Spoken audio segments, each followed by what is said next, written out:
Hi, everyone, and thank you for joining me. I'm going to be talking to you today about 8 natural tips for allergy relief. My name is Dr. Rupa Chari. I'm a medical doctor, board certified in internal medicine in an integrative medical practice at the Chari Center of Health in Encinitas, California. And spring is a beautiful time of year. The flowers are in bloom, but it can also be a challenging time, especially if you suffer from allergies, whether it's the sneezing or the itching and watery eyes, the postnasal drip that leads to like a chronic cough, or you may be having congestion in your nose or a stuffy nose or runny nose. And all of these symptoms and sinus congestion can lead to making you feel miserable. And then you need to reach for either antihistamines for temporary relief or nasal steroid sprays. Well, I'd like to address the root cause of what may be causing the allergies and use natural treatments that are safe and effective so that you can enjoy the springtime just like anyone else and without having to suffer. So what's interesting to note is that your allergies are actually linked to the health of your gut. And the reason being is our gut lining is actually responsible for 70 to 80% of our immune system, because our gut is basically our first line of defense for whatever we may be eating or drinking. And the same lining that is in our gut is also the same lining that is in your sinuses and your respiratory system. So we tend to think of our body in pieces and parts, but it's actually one big system. And that's how the gut and your sinuses are actually connected. So the first step is reducing what may be causing chronic inflammation in your body. And that could be linked to gluten. And these are, wheat products that may be found in breads and pastas and cereals. And there's many reasons why wheat is becoming such an issue for so many people of all ages. One is the way that the wheat is being bred, it's shorter, stockier to give a greater yield. But in that process, we've introduced so many new proteins into our grains that our immune system doesn't recognize. And it's been said there's up to 90% more gluten in the grains that we have nowadays than before. And you can think of gluten as the glue that kind of binds the grain together. So when we're eating our grains nowadays, it's almost can be like eating rubber. It's very stressful on the digestive system and can lead to a lot of imbalance in the good and bad bacteria and inflammation.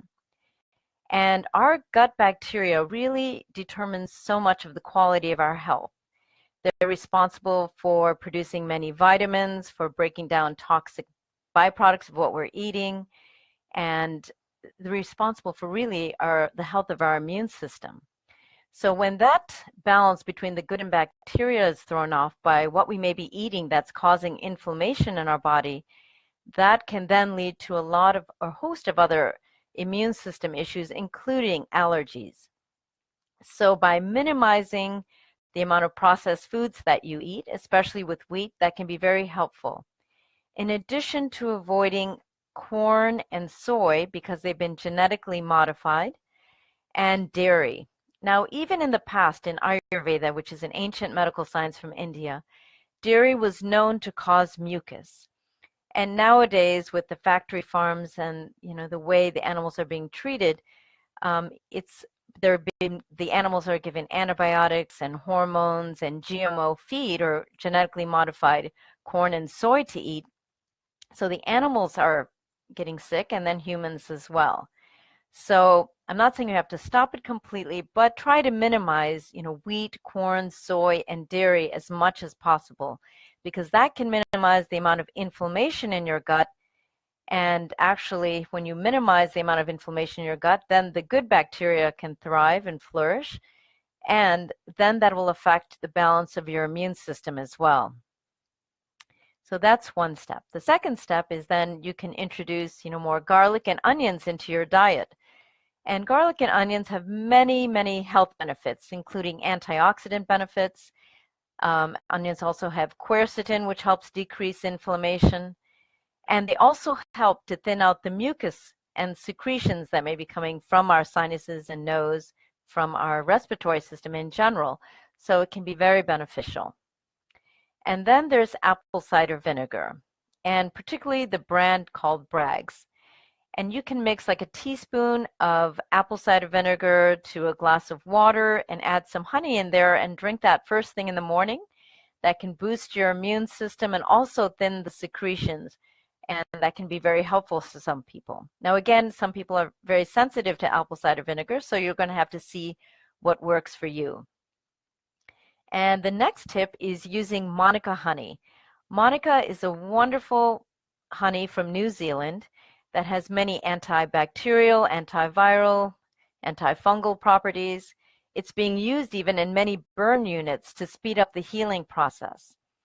And for me and my family personally, with my mother and brother Deepak, every morning we have some Monica honey, mix a teaspoon of honey in a cup of warm water, and drink that in the morning. Now keep in mind, honey in general is wonderful, and you can use any type, and ideally get those that are even locally grown, so you can support your local farmers as well. And then you can add Monica honey as well. You're kind of combining different honeys from time to time is very beneficial for your health. And then there's probiotics, and you can get it from your local health food store. Probiotics are very beneficial in increasing the amount of good bacteria. And you can try different brands. It's actually beneficial to try different brands because they have different strains in them and different amounts. But ultimately, it's going to go back to really building up the health of your gut, because each and every one of us has a unique universe of beneficial bacteria that are unique to you. Just as we have a unique thumbprint or even tongue print, we also have unique bacteria that are very beneficial just for you. So by eating a lot of fiber, good salads, lots of vegetables, that will give the food to increase the amount of good bacteria that you have in your system. Then the good bacteria will help to overtake the bad bacteria. So make sure you're getting a good amount of fiber in your diet. Of course, there's also yogurt and kefir that can also be beneficial as well, and sauerkraut. And then there's essential oils, particularly eucalyptus, and lavender is very good. And there's different tonics that you can get from the health food store, like with eucalyptus or menthol. And what you can do is put some on your hand, rub your hands together, inhale through your nose, and breathe out through your mouth 5 times or 3 times, and then breathe in through your mouth while your hands are being cupped over your mouth and nose, and breathe out. Breathe in through your mouth and out through your nose 3 to 5 times. It's good to do that because that saturates basically the mucus lining and membranes of your sinuses, and that can be very helpful as well in kind of decreasing the amount of secretions and boosting your immune system. So essential oils can be very helpful. And then also there's nasal irrigation, and there's different products you can use. Neilmed, Neilmed, is something you can get from your local health food store, or the drug stores, of course.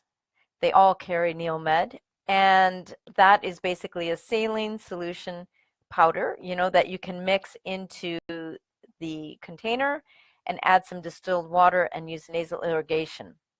I personally like to use this brand. It's called NasoPure, and that's NasoPure.com,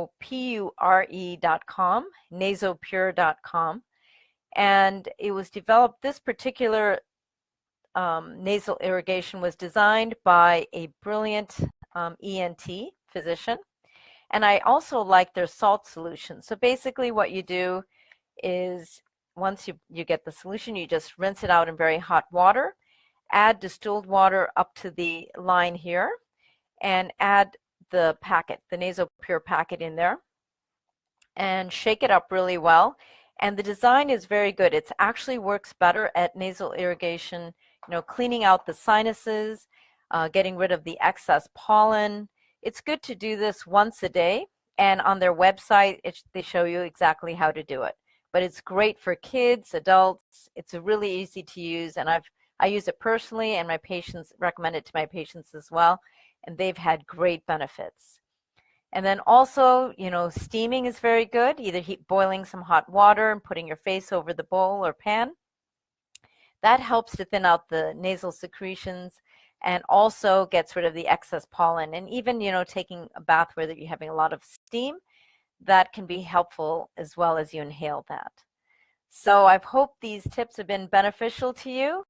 Please comment and love to hear from you. Hope all is well, and please stay tuned for my next Facebook Live video. Take care and bye for now.